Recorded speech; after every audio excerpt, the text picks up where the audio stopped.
Good morning. Morning. Thank you all for coming. I'm David Ames, and on behalf of my brothers, Bill and Fred, my sister Nancy, and Wayne Schulo of the Trustees of Reservation, I want to welcome you to the dedication of this marker, which describes some of the highlights of the Ames Shovel Company's 149 years in Easton.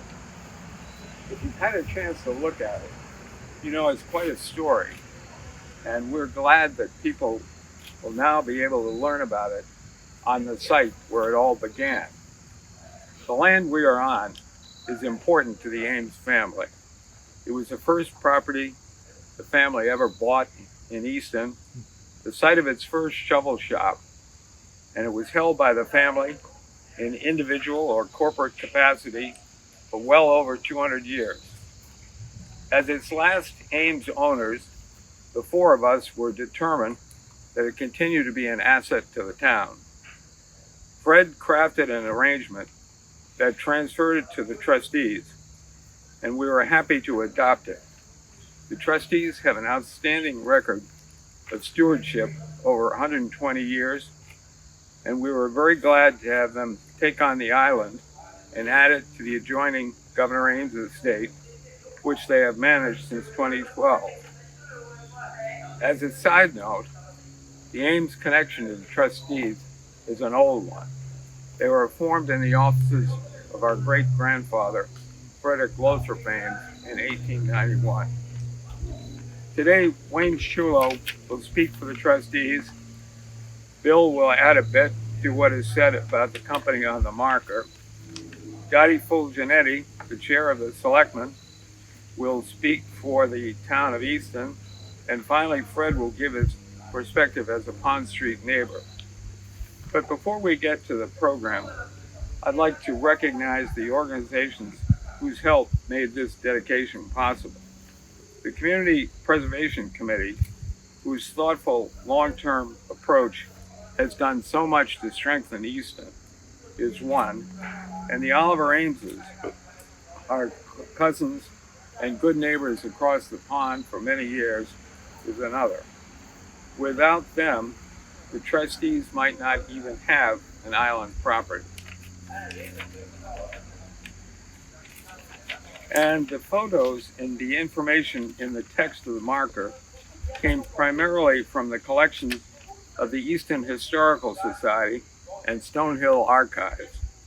In addition, the Ames Company of Orlando, Florida, updated information on the company, and the trustees themselves, through the Director of Communications, Wayne Wilkins, made valuable improvements to the layout.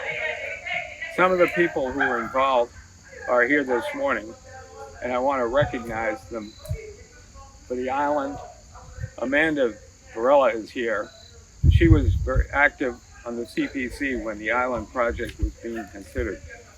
And Ollie Ames of the Oliver Ames family, who filled a crucial funding gap when it was needed, is here as well. Many thanks.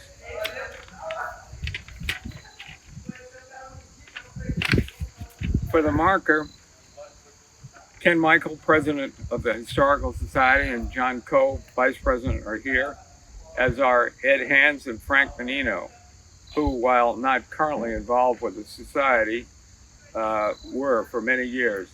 They were a great backstop for us when we needed to get a knowledgeable perspective on something we were not sure about.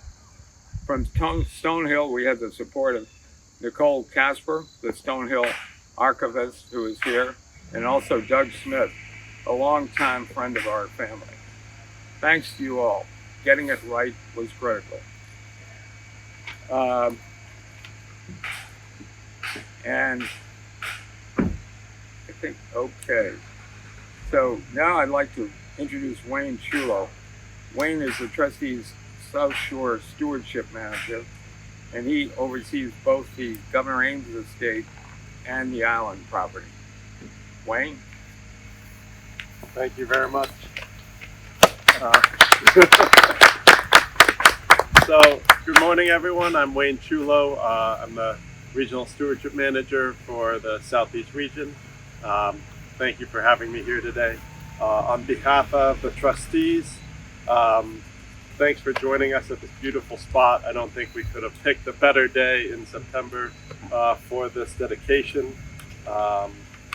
And I do want to thank the Ames family, David, Bill, Nancy, and Fred, for your leadership in bringing this marker to life. We're here to dedicate more than just a sign. We're dedicating a story, one that shaped this town and reached far beyond it. From 1803 through the mid-20th century, the Ames Shovel Company helped build railroads, farms, canals, and communities across a growing nation, and its craftsmanship supported moments of as consequential as the Civil War and the building of the Transcontinental Railroad. The legacy is visible all around us in North Easton, in the places we pass every day, and in the extraordinary H.H. Richardson and Frederick Law Olmsted landmarks that still define the village. What this marker does is simple and powerful. It connects place to memory. Many people feel that North Easton must have been a company town. Fewer know the details of the company itself, the innovation, the enterprise, and the generations of people whose skills and labor made it possible. This marker helps close the gap, inviting every passerby to pause, read, and understand why this shoreline, this pond, and these streets matter. For the trustees, this moment is exactly what stewardship looks like, caring not only for the land and water, but for the stories that live on them. We're proud to care for this island property so that the public can stand where history happened and feel that direct line from past to present. To the Ames family, the historians, local partners, and community members who made this possible today, thank you. May this marker be a touchstone for curiosity, a guidepost for future generations, and a reminder that the work of preservation of places, of stories, is something we do together. Congratulations, and let's dedicate this marker with pride.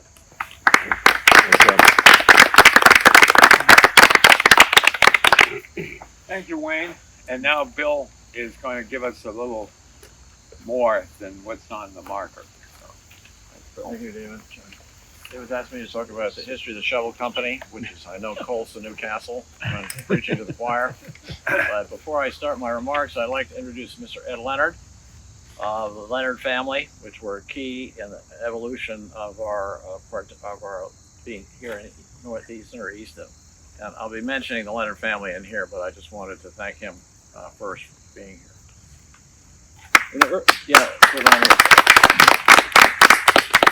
So I'll be reading this, but I think you'll be interested in some of the facts. In the early days of the United States, a nation brimming with ambition but lacking the tools to realize it, a blacksmith in southeastern Massachusetts saw an opportunity. Now, if you're thinking this is AI written, I do confess I did a little bit of research. You don't have to wonder, but I put the facts in. The year was 1803. And Oliver Ames, a determined and skilled craftsman, recognized that the shovels of the day were simply not good enough. They were often brittle, heavy, and unreliable, ill-suited for the monumental task of building a new country. He took his first decisive step in Northeastern. He leased a small trip hammer shop and water privilege on Pond Street from the well-established Leonard family, who were prominent ironmasters in the region. This modest foundry, powered by the waters of the Crescent River, became the birthplace of the company here. Here, Oliver began his mission not just to make shovels, but to perfect them. He experimented with high-quality steel, forging shovel heads that were both lighter and far more durable than their predecessors.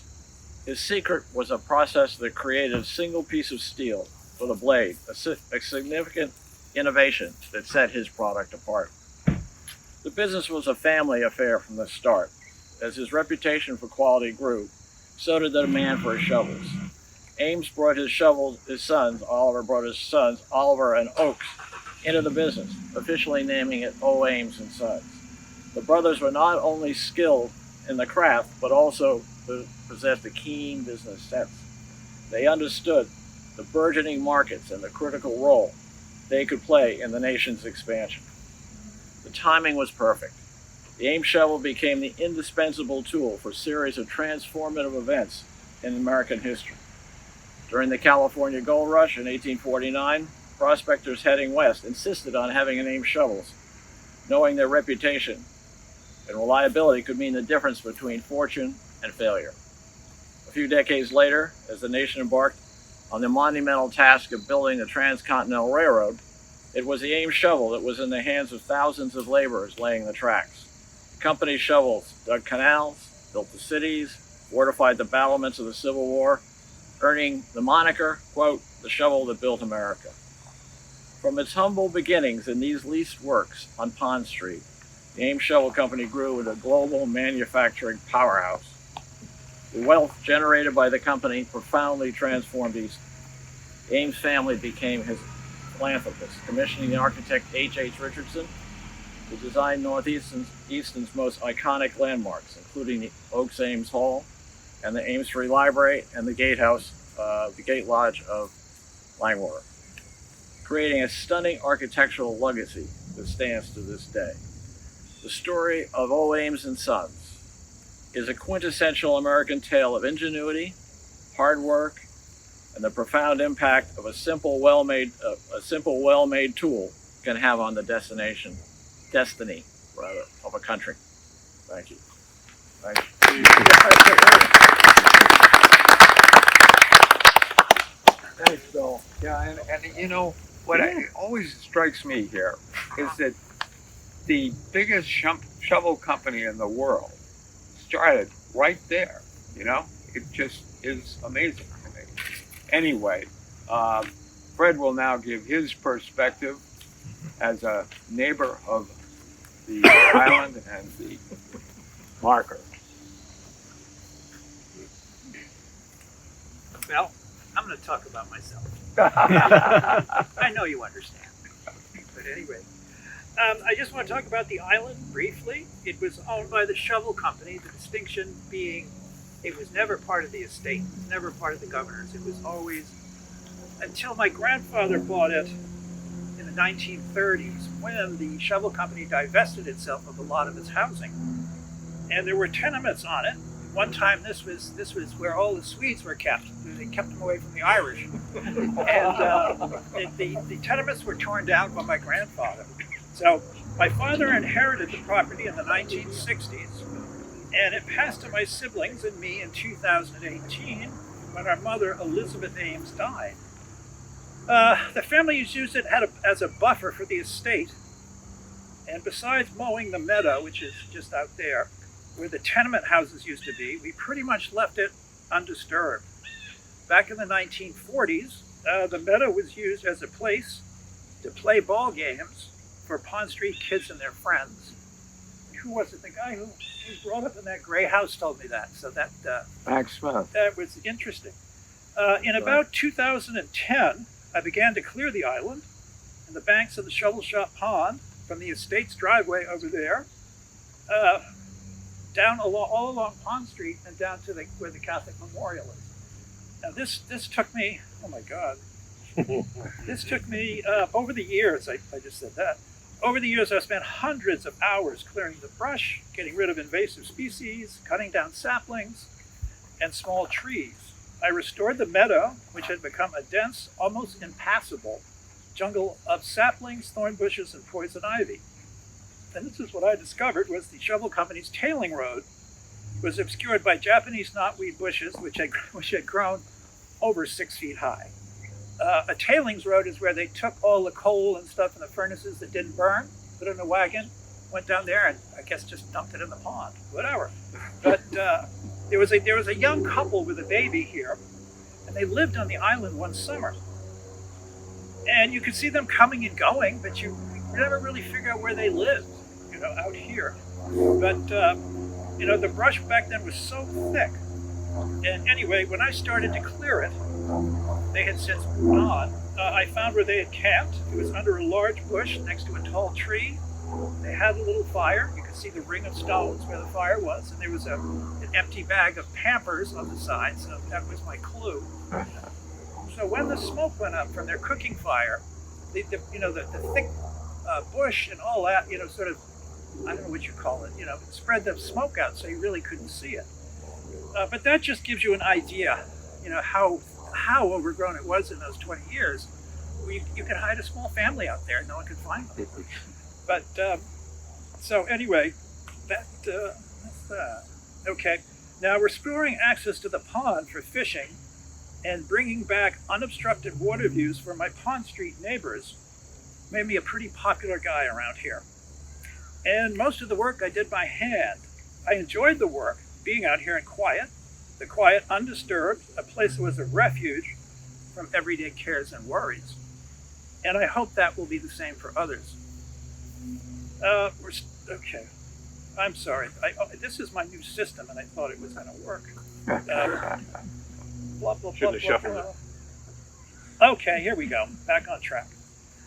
After clearing, I continued to maintain and manage the property for 5 years. The meadow took 4 hours to cut with my walk-behind mower. And at first I had a push mower when I was only in my 50s. And the grass along the slope only 2 hours. But I did manage to scare the geese enough that they don't come back anymore. So I think that's a major victory. My work, which I've talked about so extensively here, deterred the drug deals and late night parties that were common on the island. And unfortunately, they've just moved down to the corner property. Increased recreational use by the public, increased property values for the houses facing the pond. See, now the houses are getting bigger. And generally improved the quality of life of Easton inhabitants. And I think that sounds a little bit like my Ames ancestors, doesn't it? Continuing the tradition. I want to thank Greg Strange, who represented the town in the sale of the island to the trustees and getting the conservation easement from the town of Easton, which was absolutely critical. Greg was easy to work with, and the deal we crafted together went smoothly. A special thanks to my Oliver cousins. There he is, the shy Ames. When I called to ask Ollie, if his family wanted to participate in the deal, Ollie did not hesitate, and thank you very much. That was well done. Now, the person I want to talk about who really saved this property was our mother. I remember when it was our attorney, and he approached Mother. He had this great idea about putting 18 house lots on the Governor Ames property, which is now in your care. And we just sort of stood there in stunned silence. And we said, well, that's a thought, and that never happened. Mother said no. And 2 times she saved the island from developers. These were ready buyers. They had the money ready. They'd give us $1 million for the island, whatever. She said no. I told them, people want to buy the island. And she said, well, nobody told me. And being the owner, she had the last word. Now, I do want to mention this because I think it's worth mentioning, but at the ceremony for the sale of her property in 2012, and it was a big deal, no one mentioned her for the whole ceremony. She was the one that saved that property. She was the one that allowed it to happen. No one mentioned her. I was in shock. David, you were over in Como doing something, I think, looking at villas or something. But anyway, she really deserves a lot more appreciation than she got. And I thought it was, outrageous that she was not mentioned at that ceremony. So anyway, the money foregone from not selling to developers, which was for the benefit of the town. And that was also in keeping with our family's philanthropic tradition. So, in closing, but you were waiting for those words. This place really means a lot to me. It really does. I put a lot of sweat into it. It's beautiful. I'm so glad people enjoy it. It gave me great pleasure. It really did to do this. And I really hope everyone else can enjoy it as much as I did. Thank you.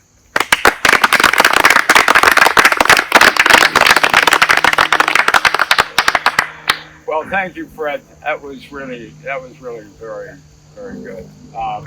At this point, we have concluded the program, and I just want to make a note that if you've got some time and you would like to learn a little more about Northeastern, the Historical Society is open today.